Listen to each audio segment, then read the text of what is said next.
What's up, guys? Welcome to the Chuggin. You can call me Josue, and today we have a very, very good musician, very good person, funny, handsome guy. My guest on the podcast this week is one of the guitarists to be appearing on the second season of the Jared Daniels show, Musician Mansion, David Lyon. I'm really happy how this turned out. I mean, we talked about Taco Bell. I know it sounds random, but you will understand later. We talked again about Musician Mansion and his experience there, how he felt and what could we expect from it when it comes out, and much more. And now, if you feel supportive, I'm going to leave some links in the description where you can help me with stuff that I need to make this project look and sound better. I'm going to leave that in the description of this video and also on the comment section. And before we get into the intro, I want to talk about today's sponsor, Kreative Devices. If you're looking to buy a new laptop with peak performance, but you're not willing to pay thousands and thousands of dollars, make sure to check out Kreative Devices laptop models. I got myself a Pro G16 model with a 9/7, 64 gigabytes of RAM, an RTX 3060 GPU, and 2 terabytes SSD of storage. You can customize it with your own logo, which is really freaking cool. I'm going to leave the link to their website on the description too. Thanks again to Kreative Devices for sponsoring this podcast. Now let's go with the intro.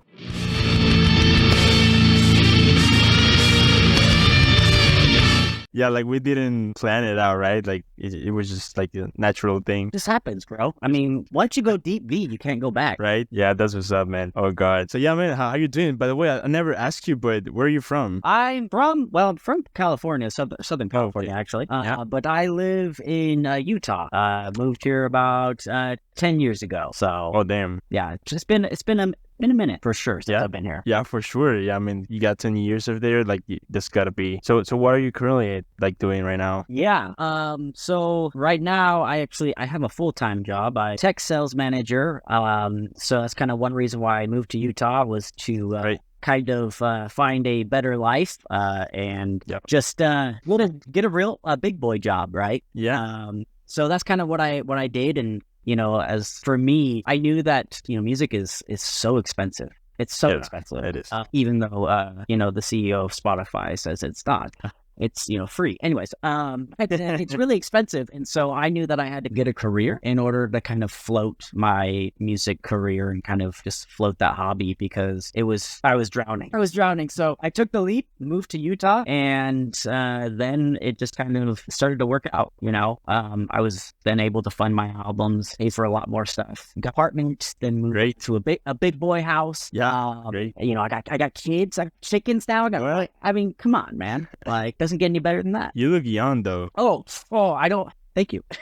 I don't feel young. I'm definitely not young. I'm old as shit. I'm pretty sure I was. At least I feel like I was the oldest one in musician. Oh, really? No way. And I feel like I was. No way, dude. That cannot be true. I mean, look at you. Like, guys, look at this pretty face. Like this dude is a whole package. Like I believe you're a guy, like kind of a fitness guy. I don't know, like you have a good shape. You know, I can always see that you have like I don't know, like I can tell like you take care of yourself. You look really good, dude. Just saying here. Thank you. I appreciate that. I mean, that was actually another thing. You actually when I moved to Utah, and I when it's back in Southern California, I should say, I gained a ton of weight, and I was kind of a piece of shit. You know, I was drinking nonstop. I worked at Subway for 2 years, couldn't find work. I was just getting heavier and heavier, eating, you know, just shit, which I kind of still eat shit, but that's all right. And so when I moved to Utah, it was kind of like one step after another. Like, it was like, okay, find the job. Yep. Then it was find, you know, have a place to stay, and then after that we'll tackle the body, start to lose some weight. And so that was kind of like the third process, and I ended up losing 69 pounds total. So I weighed just around 200 pounds, and then my leanest I got to 128. I don't weigh 128 right now. I'm probably weighing like 135. Damn. So that was kind of another journey of mine, was to lose the weight and kind of just feel good in my own body. And it's a funny story, actually. Yeah. I should tell you about it sometime. Yeah. I actually lost all my weight by eating pretty much nothing but Taco Bell. What? Are you serious? Yeah. And so it's kind of funny. That? All right. So so I was addicted to fast food. I still am. I love fast food. Like there's something about it that like, you know, you just you order your food, you hand them their card and they give you something, you drive away and you like, there's something about that I just love. So, I knew that if I was going to lose weight, I would have to do it in my own way. Right. I knew that like, there's no way I was going to like, I'd be miserable. And I would probably end up giving up like 2 weeks in, because most people just go, all right, I'm eating nothing but chicken and broccoli for, you know, 3-4 months. And that's that. I knew that wasn't going to work out. I knew that. Mainly because I've tried that before and it doesn't ever work out. When you just try to dive in hard like that, you're pretty much going to fail. So it's an addiction. It is. And so like, I still wanted to have a life. I still wanted to, you know, go out to eat when I wanted to and drink when I wanted to as well. I figured out a way to, I basically just counted calories and was able to fit in Taco Bell every single bit. So for dinner, I would have 2 bean burritos and 2 tacos. So I still had my fast food. Yeah. I mean, I wasn't eating cheesy gordita crunch, right? Or anything like chalupa. Right. But I was still able to get my fix and my Taco Bell fix. So, initially, I dropped the 62 pounds, actually, while eating nothing but Taco Bell. I ended up losing a little bit extra weight after that. But so I actually sent in a video to Taco Bell. Their CEO got a hold of it, and he passed it to the PR team. The PR team got a hold of me and was like, hey, we saw your video. We want to invite you over to headquarters and fly you out. You can take a tour of the place, and so we can just kind of meet you and greet. So I did. Man, that was like one of the coolest places I've ever been to.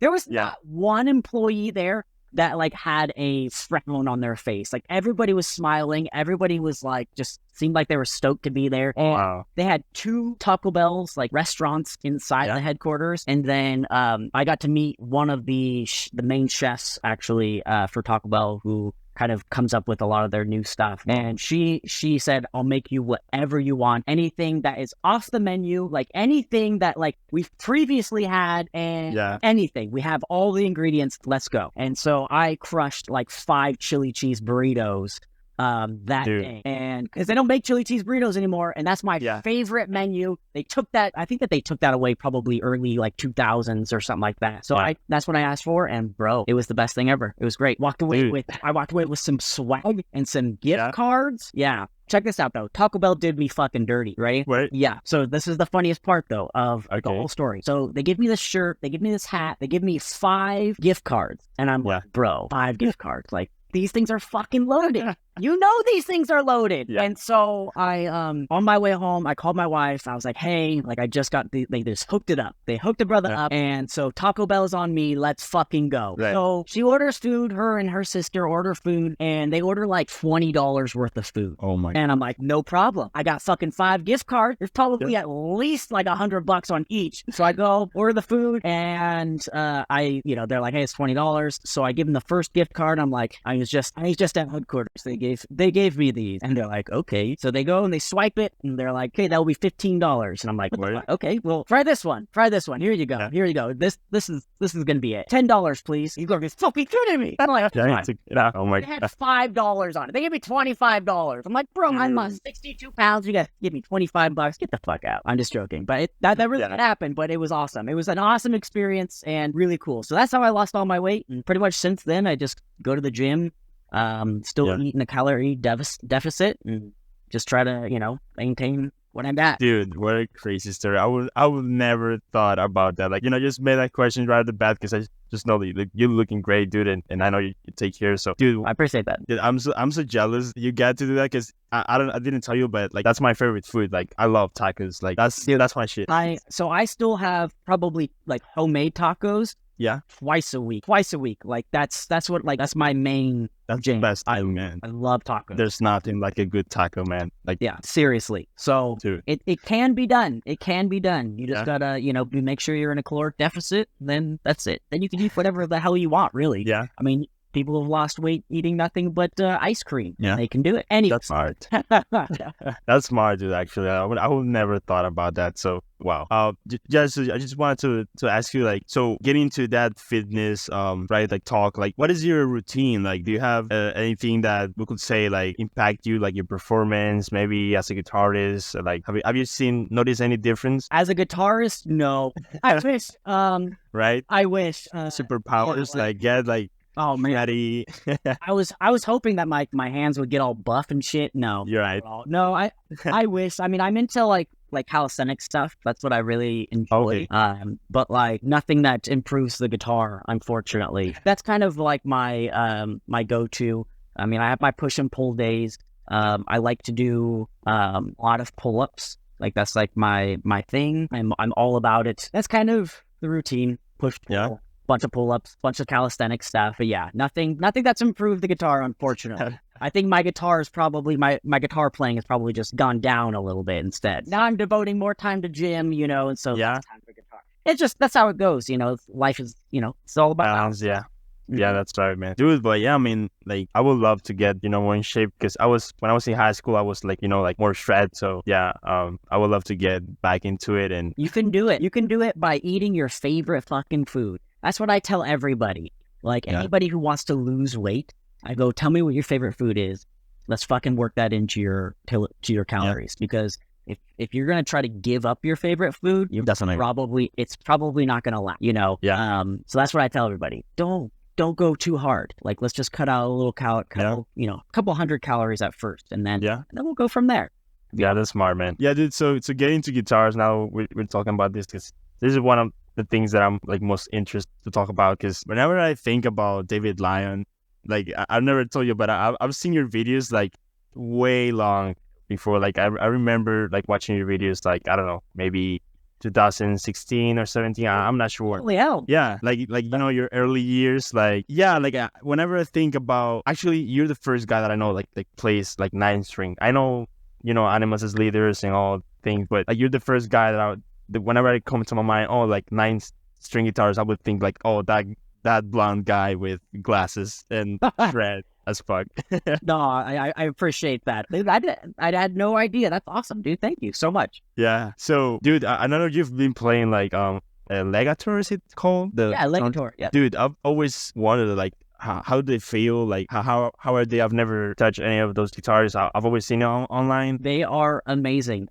So first of all, such a cool company. The guys at Legator are so friendly and so nice. That's great. The guitars feel amazing. They probably one of my favorite like guitars I've ever played. They're smooth. When you actually like plug them in, they sound great. There's nothing that I have like run into with their guitars where I'm like, oh man, this sucks. Usually for me, it's very plug and play. I do tune my strings really weird. I have a really, really weird tuning. So like I have like a super high G string. So instead of having 2 lower bass strings, like a normal 8-string would be strung, it's 1 low, 1 high. And so usually when I get a Legator, I do have to do an initial setup. I mean, but that's kind of with every guitar, right? With the shipping and everything, you're going to have to do a setup. But usually these setups are a little bit more intense just because I have to have the extra high G string. Usually and it's a 7-gauge string, so it's very, very, very thin. Super thin. So yeah, like, and once you get it set up, man, those guitars are so flawless. I've actually had a bunch of people reach out to me recently. I was like, dude, I finally got my hands on a Legator, and dude, these are no joke. Like, these are super, super dope. Like, I did not expect this. Yeah, they're awesome. I would highly recommend them. If you get a chance to play them, do it. I would love to get my hands on it. Yeah, man, like I've seen like videos and again, like I see them online every time. So I always wonder, because they also have like this really cool shape, like about their bodies, because, it's something I'm not used to see on guitars, typical like Strat. But I love that how they, play a little bit with their style and their bodies and all that. So that's really cool to see. And again, like watching like those 9 looks like totally insane, like 9-string guitars. Yeah, they are fun. So how do you approach like composing for 9-string? Because it's different, right? Is it different from 7? Would you say? So I mean, I will say I don't play 9. I only play 8-string. However, okay. I've actually never played a 9. I wish. I mean, I would love to. Yeah. But I think adding another string to to 8 would it would probably be insane. But I would say it's a lot different for me. I guess pretty much for me, the way I have it set up is kind of like a 7 string, but with that extra, high string. So it's a little bit different. I would say it's definitely different compared to a 6 string. Nowadays with pitch shifting going on and all that stuff, I'm always curious if the 8 strings are going to start to go away a little bit, because now you just tune to wherever the fuck you want, right? And it's just ready to go. So I guess composing isn't too wild with an 8 string. Yeah. It's a little different for sure. I love playing 8 strings. I finally got my first 6 string. Really? That I don't think I've owned a 6 string. This is a Schecter. Wow. I haven't owned a 6 string in 12 years. Whoa. So, I haven't played a 6 string in a long time either. So it was wild. I felt like a Fisher-Price toy, to be honest. Playing it again, I'm like, whoa, this feels so little. It feels so datey. But I knew I wanted one because I'm like, I think it's time to get a 6 string, because I have not, owned one in forever, and I haven't played one in forever. So I'm so stoked that I have that. Because now, sure, man. Like I said, pitch shifting is a thing. So you can tune to whatever you want now. Right. But I always feel like, I don't know if it's just me. I mean, yeah, sure. Today, you can, like you're saying, just play whatever you want, with pitch shifting. But is it just me, or they sound kind of different, baritones and 7, 8s? There's always that. I'm not sure. I guess it's the feel, the response. I guess that low end, it just sounds different, and it definitely sounds different. Kind of more in my opinion, a more pleasant way. Yeah, you can tell. You can usually tell when it's pitch shifted. And I would rather play it how it's supposed to be played. Right. To be honest, I would rather do that. It is interesting though. Yeah, it is. So can you walk us through your singing chain, when you're using your Legator guitar, what pedals or effects you're using in your rack that you find will say essential? Oh man, well, I don't have a gnarly signal chain at all. Really, I just use Neural DSP for my stuff. Nice. I don't mix any of my own music. I have usually for my Instagram videos, some random ones, I'll do a quick mix. But I don't handle my album mixes at all. I leave that to the professionals. Sure. But yeah, Neural DSP is one that it's just it's my go-to. It's really the Nolly, Archetype Nolly is my go-to. I have a bunch of other ones, but that one is my go-to. I just got a quad Cortex though. Oh, really? I'm super stoked to dive into that. Cool, dude. Yes, so I'm excited to get that all hooked up and ready to go. We use those at Musician Mansion. Yeah. So thanks to Neural DSP for providing those. So I got to actually use them because I've never done it before. Great. Yeah, nowadays you can make almost anything sound good. But of course it's great to have tools like those, Neural DSP, Quad Cortex, and all that. It's really great. But you mentioned the Musician Mansion, and I really hyped up about this. I'm waiting just to talk about this, because when I saw you were on there and saw the picture, I was like, dude, I was blown away. Of course, I'm not impressed or anything. I know you're a great musician. I could see you play, and you're insane. And it was really cool to see you there. And how was your experience? I have no clue. I've never seen they had a first season, right? And now it's the second season, right? Correct. How was Oh, it was wild. It was wild. Honestly, one of the most challenging but best, coolest experience I've ever had, and just such an honor to be a part of it. This season is way different than the first season. Way different. And for anybody who's seen the first season, I think that they're going to be blown away by the second season. They said that they were going to step it up a notch for this season, and they stepped it up 11. It's way more music centered. I was at the mansion for 12 days. I believe the first season was only 5. So we were at the mansion for a lot longer. The filming was a lot longer. I could be wrong, but I heard on the first season there was maybe filming for 6 hours a day or something. Oh, wow. But this season it was 10 to 12 hours of filming every single day. Whoa. Yeah. So it was pretty much like a boot camp for musicians. Yeah. And it was hot as fuck. So every single day I mean, we were in Palm Springs, so every single day it was around 104, 106. By the night, it would like dip down to like 88 or 90. Like it was so bad. Like even at night, it was just so fucking hot. And so like everyone's tired, you know, like it was so intense. I probably didn't sleep longer than about 4 to 5 hours a night. Yeah, I couldn't sleep neither. I can imagine, like, wow. It was intense. I was probably maybe the worst contestant for just because I tend to take my music a little maybe too serious. Yeah. And that was a huge learning curve for me. That's kind of why it was like one of the most challenging things I've ever been part of was kind of learning how to let go. And it was probably one of the best things for me, not taking it maybe so serious. Yeah.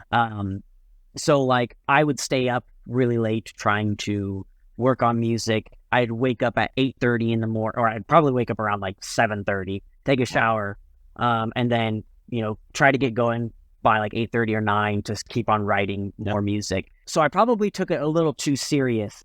So which I shouldn't have, but like I honestly, it was really good for me to eventually kind of let go and kind of learn how to lead and learn how to follow. Like there's a time to lead and there's a time to follow. Right. You're just thrown into a group, strangers, complete strangers. You don't know who the people are.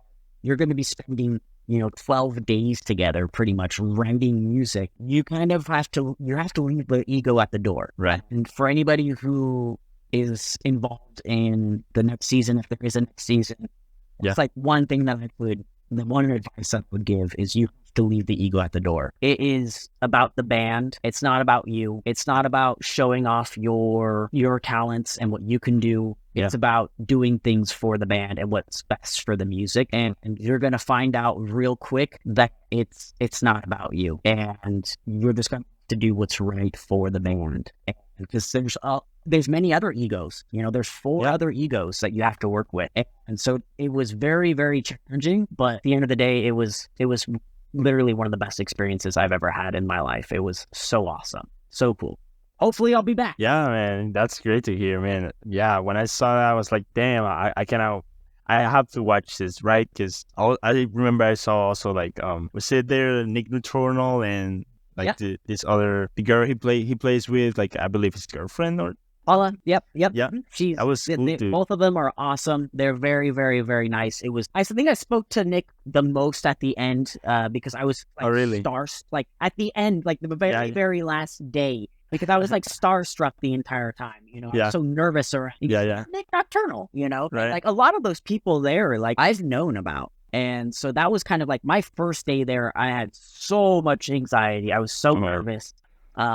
I was probably the least known person there. Like I felt like the entire time everybody was thinking, what the fuck is this guy doing? Who the fuck is this guy? And so like I was so nervous, but like, you know, by the end of the trip, it's like you're walking away with like a family and friends. And so that's like what was really cool was, to me, like Musician Mansion became more about not even about the music, but like friends and family, you know. Like I think that was like almost the whole goal. Like, and I started to see that at the end, that it was like this was about getting people together who all have something in common and putting them together and see what happens. It's like this giant experiment, and then you start to like realize that everybody's like really good friends and family. Like it was really such a cool experience. That's so interesting, man. I cannot wait to watch it. I remember I asked you before, like, is it going to be out on September, right? I think it's around September, maybe October, somewhere around there. There's not a definitive date yet, but probably somewhere around there. Oh, that's great, man. Yeah, I'm really excited for that. And yeah, dude, I wanted to ask you, like, can you share like any memorable moment that you had? I mean, I probably can't share too much. Yeah, I know. I'm trying to think. I mean, there was a lot of memorable moments, and I will say that like with our band, there was a lot of hard times too, especially in the very beginning. It was rocky, and we had to kind of learn to work with people. And you'll see that on in the season. Yeah, our band goes through a hard time, but it ended up working out. You know, we ended up writing some cool songs at the end of the day. And that's kind of really what mattered. And I think a lot of it maybe was just me letting go and starting to have fun. Not that like I was like a power trip, or at least I wasn't a power trip. Yeah, I'm like, but it's just kind of like, some, like, I felt like, and this was what was really hard, is like, you kind of feel like someone's got to lead, and see, everybody's like, the first day is trying to figure out who that is. And you also got to remember is everybody likes different music too. Yeah. So it's not like I'm in a room full of metalheads. Oh, really? Yeah. So it's like, what kind of genre are we going to play? Yeah. And what are we going to do? Who's going to come up with what? And so it's kind of like all trial and error, but you don't have that long. Right.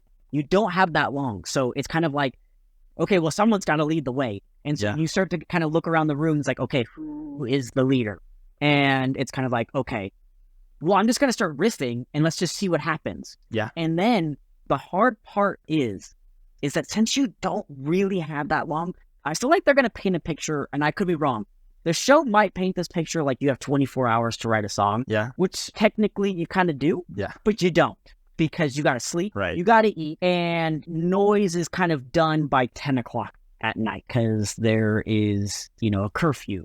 And so drums are shut off by 10 o'clock at night.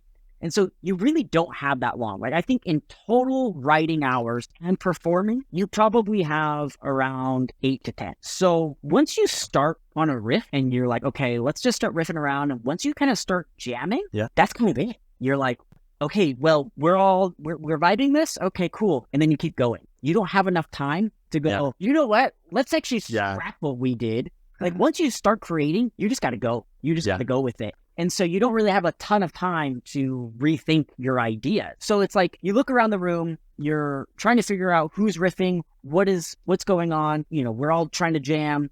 Yep. And then once you pick something, you just kind of go with it.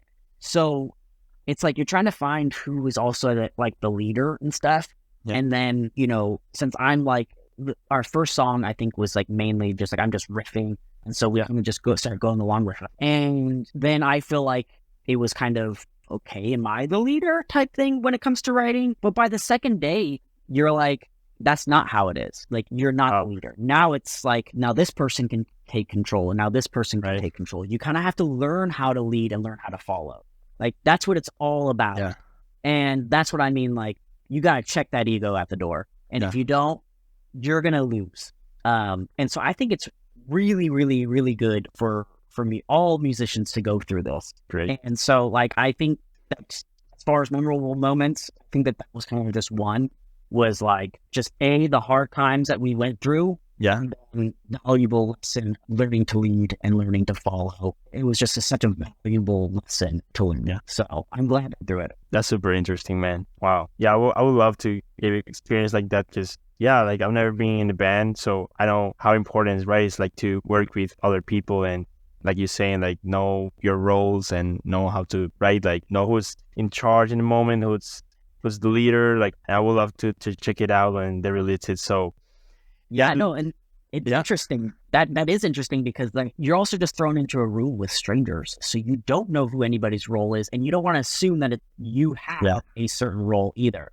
And like, for me, I haven't played with other musicians in about 12 years. Wow. So like, I was very far removed as well. And so that was huge for me. And that's kind of one reason why I was so stoked to be a part of this, because I'm like, yes, I get to jam and like work with other musicians. That's awesome. And so it was wild to be like, oh, not only have you not jammed with musicians in 12 years, but you're now going to literally hang out with them for 12 days and be stuck in a room with them. And so it was like, holy shit, I went from nothing to like, here you are, have at it. And so at the end, and this is not a spoiler because we already announced it, but like, we got to play a live performance after that Chain Reaction. And I haven't played live in 12 years. Whoa. Nobody knew this. It wasn't until after I got off the stage that I told everybody, and everyone was like, what the fuck? And I'm like, no, I have not. So like, it was a wild experience, because one of the last shows that I ever played was actually Chain Reaction. So going back there, and it's like my first show back in 12 years, it was really wild. Such a cool experience. And I just remember being so nervous. I was just like, oh man, this is going to suck. Just like beyond nervous, sweating bullets. And I step on stage, And then I just see the crowd, and it was a pretty, full house. And I see the crowd, and I just get this smile on my face, like, I'm back, motherfuckers. Let's go. Yeah. And then it just That's what it's trying to me, and it was so fun. It was so fun. I loved it. That's so good, dude. Yeah, I'm glad you had the experience, dude. That sounds like such, I would say, such a big moment, right, in your career. Like I can't imagine, right, like how you must felt in that moment. Like you got like out of your comfort zone, right? So Yeah, that's super interesting and super important for a musician to get out of your comfort zone and explore and get new ideas, learn how to deal with those ideas and with other people, right? Like that's the beauty about music, like it's collaboration. exactly, 100%. And I went from like Daddy David, coming back to like, oh, musician David again type thing, and it was so cool. And like being a studio bedroom musician is just way different than a live performing musician. It's night and day. I mean, like, I didn't even want to do anything that crazy. I didn't want to write anything that crazy because I'm like, we knew the first day from when they told us, like, hey, from the songs that you create here, you're going to be performing them live. So I was like, oh, so I'm not going to be playing anything technical because I have to play this live and I haven't played live in 12 years. I want no room for error. All right. So like, I was like, okay, I'm definitely holding back on everything. Yeah. And because like, when you're like a bedroom musician, you have nobody around you. Yeah. You can just push record 1,000. And if you just fuck up, you just do it again and do it over and over and over until you get that take right, Oh. And sometimes you're fucking punching in just 12, 16 notes, it's so much different than instead of, oh, I actually have to play this all the way through. I play this whole song through flawlessly. And so it just kind of gave me a perspective of like, okay, like now I know what I want to do. Like I want to start playing live again. Yeah. And really start playing live, hopefully by like end of year or beginning of next year. Because I missed it. Being on that stage was just made me realize how much I missed it and how much I think that I let my guitar playing like decrease ever since being a bedroom musician. So I'm excited to start getting on that and start training for it because it is going to be training. You have to know these songs flawlessly and perfect. And these songs are not easy. These songs are not easy. So I'm excited. Yeah, I'm excited too, dude. Wow, such a cool story, man. I really admire you for having the courage to do all of that. Sometimes people like see us like musicians out there and they're like, oh yeah, they're having fun, or I don't know, just but like all the stuff he had to go through to get into that position, right? It's tough out there, man, but I mean I guess that's the beauty of it, like getting to your limits. And that's totally cool, dude. And I wanted to ask you, so I saw other musician that was there, Angelo Vivaldi, right? Yeah, Angelo Vivaldi, he's my buddy. Yeah, I know you're friends with him because I remember I saw just random day, it was just like on his profile, I was like watching his videos and I saw a video and you were on there, like a music video, I believe. I don't remember. So how do you meet him? Yeah, so I was on his video 9. Angel is just a beautiful human being and a beautiful soul. That guy is just such a great person. And really what happened was a few years back, I was on his Twitch channel. He was critiquing some music. I'll be the idiot that sends in his music. He was critiquing everybody's music. Yeah. Basically, he was like, I bet you I won't like your music. Like, I just know I won't. Yeah. So then, not that he doesn't like music or anything, but he's it's just critiquing stuff. Yeah. And so then I sent it in, and I just remember his face go like, I think he was like this, and then I just saw his face go, okay, I see you. So then after that, we just started talking a lot, and then he started mentoring me and coaching me.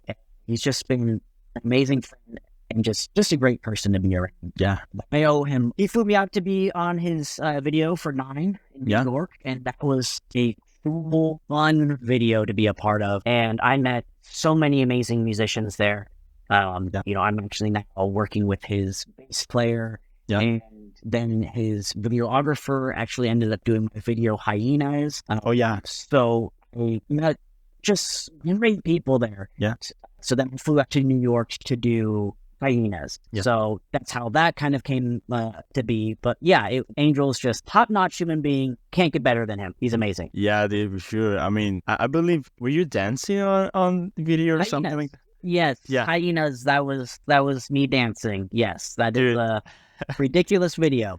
Yeah, I love it, dude. Like it's so funny because it's just, like I'm used to see right, like musicians or artists, like dancing. That's like totally normal, but in the modern metal scene, that's such a like funny different thing to see, and it was awesome to see you do like that. So you should guys watch it, whoever's listening right now. Like this dude has some dance moves, like the forbidden moves. I really don't. I appreciate that, but I haven't danced a day in my life, right? Like, and like so I didn't tell my wife anything that like that video was about. Yeah. And that video was, it's a really personal video for me, and very, very dark time in my life. It was basically while I was going through therapy, and basically that video was one of the first things that I ever told my therapist what I felt like I was going through.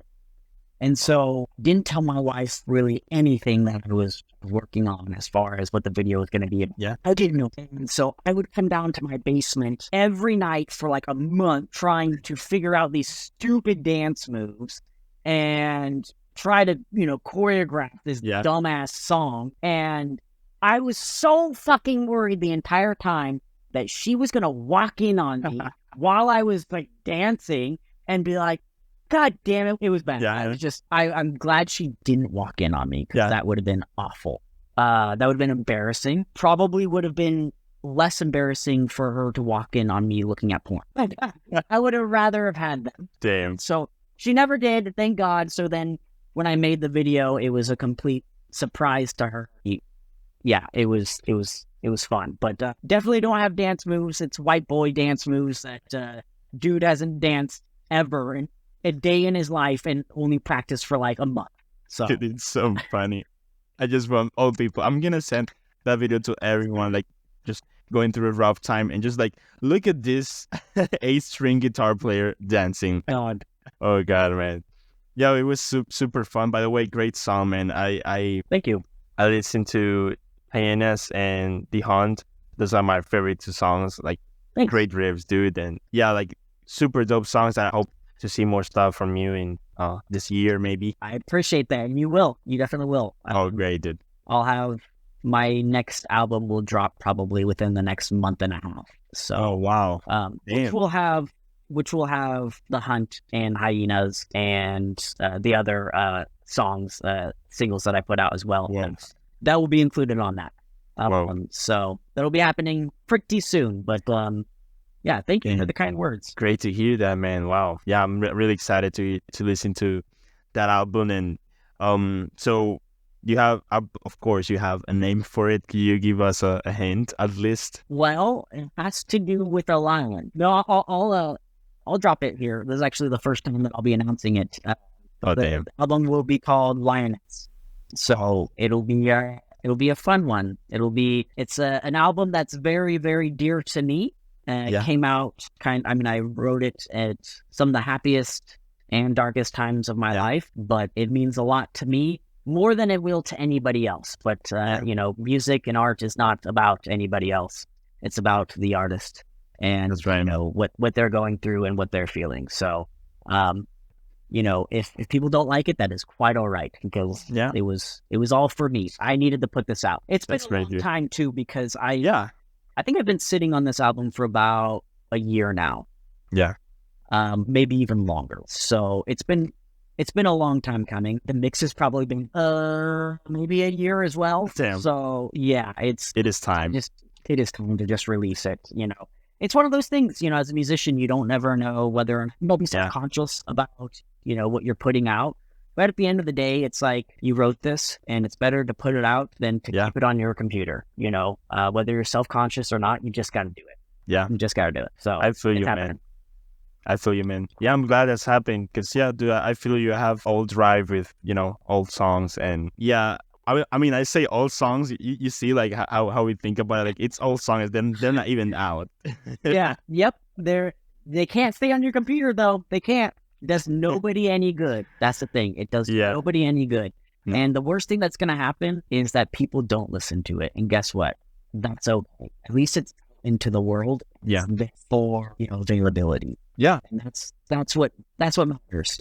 Does nobody any good to keep it on your external hard drive. Yeah, no, dude. I feel you. I mean, the same with this podcast. Like I'm not expecting anyone to say this, but I'm happy to share like our talk and whatever guests I'm having. Like I always invite someone that I know is gonna bring value and that I admire as a musician. So I really, really appreciate having you here again. And I wanted to ask you now. So I've seen you also have this project which is Chronicles, right? Yes.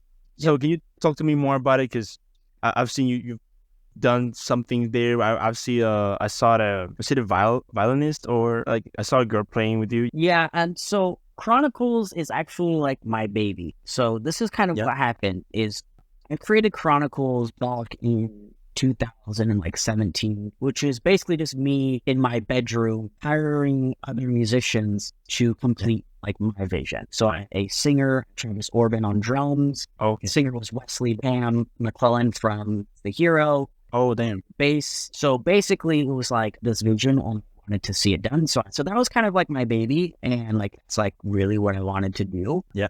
But one thing that I kind of started to realize is that since it's music can just take a very, very long time to put out, and I write really, really quick. So then I was kind of like, hey, singer, like I have all of these like other songs, you ready to get going? And they're like, bro, I got so much other shit on my and so I'm like, okay, well, what do I do in the meantime? So that's when I started doing my my single stuff. That's when I started putting out David Lyon as just like a solo artist.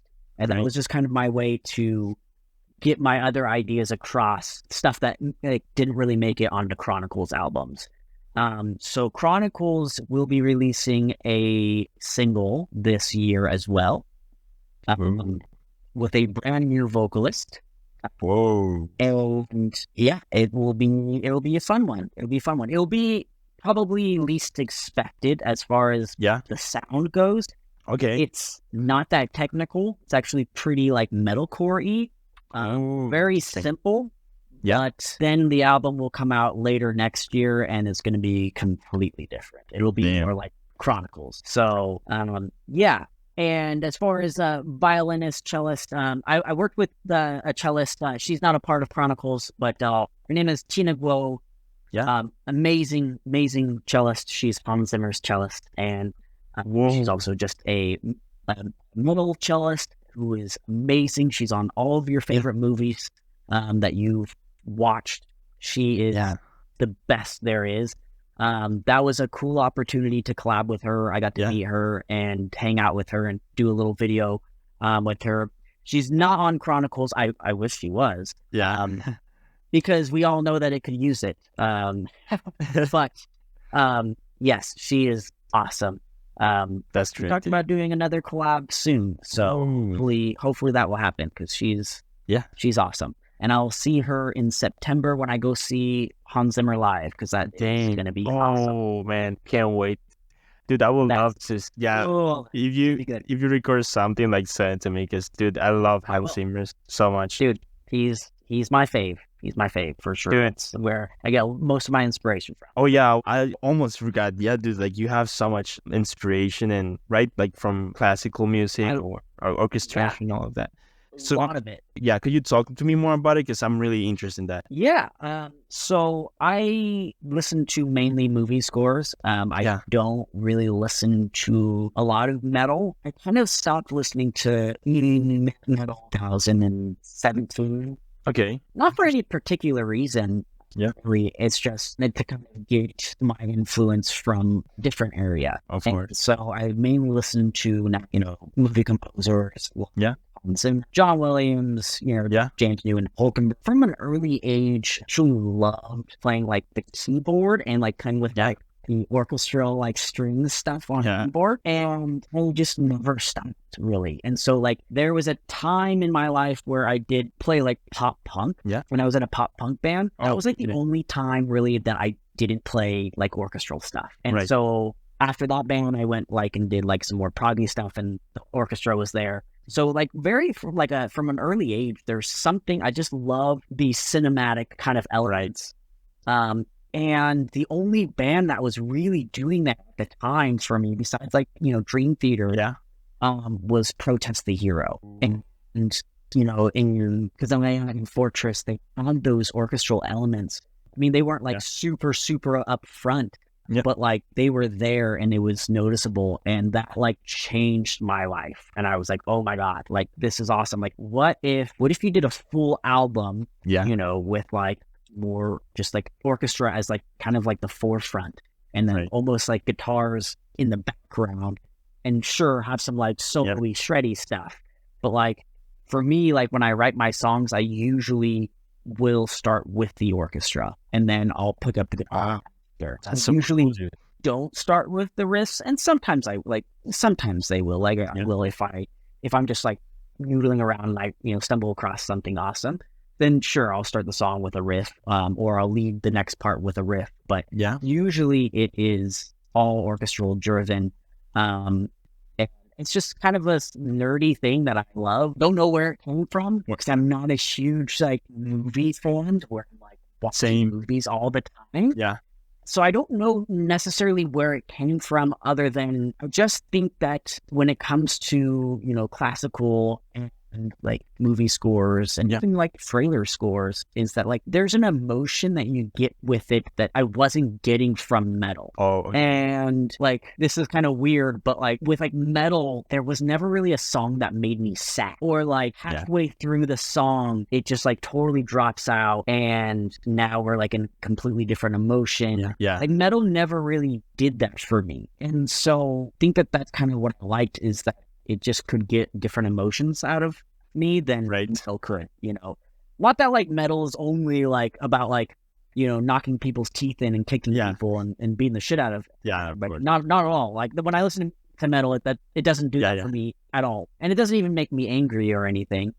Same. But like there's definitely just a certain emotion that you can get from those strings and that you just don't get with metal. But I've kind of started to realize that metal is really kind of taking a turn to be more cinematic.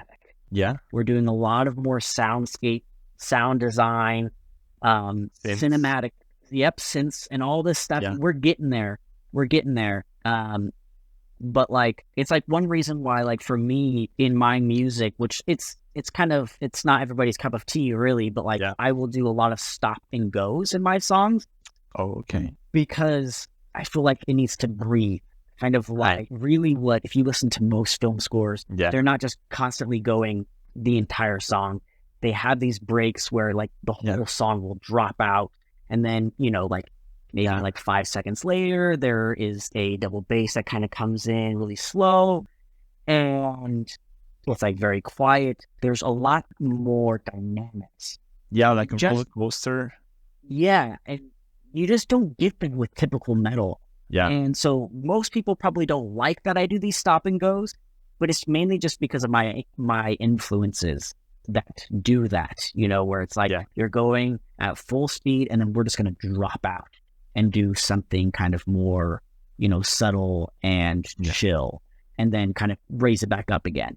And if you listen to trailer music, if you listen to movie scores, they're just stopping and going, building up, breaking it down, building up, breaking it down. Video games too. Yes, exactly. And I love, it's just this roller coaster, like you said. It's not like just a metal song where you just go, your kind of climax is the chorus and then maybe a cool breakdown and that's that. But like, it's always here the entire time. It's not like, just fluctuating and just taking you on this journey. And, that's another reason why I like prog, is because, which is a hot take probably nowadays, most people just want a 3-minute song and be done. I love songs that are 12 minutes long, that can take you on that journey and take you on that roller coaster ride where you all feel something. that you're not just going to feel that same emotion that whole song, you know, because usually with like 12-minute, 15-minute long songs, there's a lot of stop and goes. You know, nobody's going for like balls to the walls for, you know, 18 minutes long. Yeah. Nobody's doing that. You know, it's like that. I mean, that would be really hard to do. Yeah. There's a ton of stop and goes, and I love that. There's something about it that just is more impactful, at least for me as a listener. Yeah, for sure. Yeah, I mean, dude, even the heaviest bands are doing that nowadays. Like, I don't know if you heard, like, Knuckles. Like they play a lot with, like, they're like really hardcore band and, you know, all this shit, but they play a lot, you know, with like what you're saying, like different kind of emotions and all that roller coaster feelings. And yeah, like I believe they once did like 2 songs and they combine it into like one, you know, like they're separate, but you know, like when bands do that, like it continues. So they did that. It's like one song. Yeah, but you can feel like it's like they're really close. So yeah, dude, like that's awesome. It's really interesting, and I'm looking forward to listening to all of your new music, your upcoming music, and to share it too, because that's what this podcast is about. It's to support musicians. So wow, dude, it's been an amazing talk. I couldn't be thankful enough because, dude, you're like, to me, you're like the whole package. Whoever who listens to the podcast, like you always have like a cool story to share. Like I always love to watch your stories because you always have like a new thing to share, and it's great to have you here, and really honored to have you, and looking forward to collab in the future with music. I would love to have lots of ideas, and would love to. Yes, please. I would love to. I would love to, and I appreciate you having me on. It's a complete. It's really an honor. Thank you so much, and you know, kind of just something like. Really, that's what this is about, is just supporting each other and, you know, having this awesome conversation. Yeah. You know, that's what podcasts are all about, is just bringing people together to have an awesome conversation and just learn each other. It's so cool. So I really, really appreciate you having me on. It means a lot. Thanks, dude. And before you go, I would like to do a last question, which is, this is something I do with every guest, and which is, I like to ask them, like, who would you love to see next on this podcast or next episode? Oh, man, so good. Wow. Man, there's a ton. Put me on the spot like this. I mean, what musician is like, who were you the closest to in musician mention? I mean, I was close with a lot of people. I mean, I can name anybody from musicians. Yeah. I think you should interview, because they're all, you can go with, I mean, starting with Casey, they're a singer. Yeah. Amazing singer. They are awesome and literally up and coming. Like, is about to blow the world wide open. Like, I think that everybody is going to know Casey within a year. Wow. If you don't already, people will know Casey within a year. And you got Ricky Thrash is that guy is amazing. You got Vince Mendes. I think that's his name. I'll link it in. Yeah, amazing. Yeah, no, that guy. Absolutely amazing. Garrett, you got Anna. Like, there's just, you can anybody from Musicians Mansion, and that is going to be a great person to have on this podcast. Not one person there was horrible or like mean. I need to think of like my buddies on the internet. I'm blanking on his last name. Now it's going to sound like he's not a real buddy if he is. I believe his last name, his name is Jordan. You probably know of him. That guy is a riff master. Is amazing. I'll send you him after. He is awesome. Again, thanks for coming, dude. It's been a pleasure to meet you and to talk about all these crazy stories and amazing things. This is actually our 6th episode of the Chuggin, so let's go. Let's go. Thanks for having me, man. I really appreciate it. Thanks for coming, dude. 6th episode with David Lyon. Thanks for coming, dude.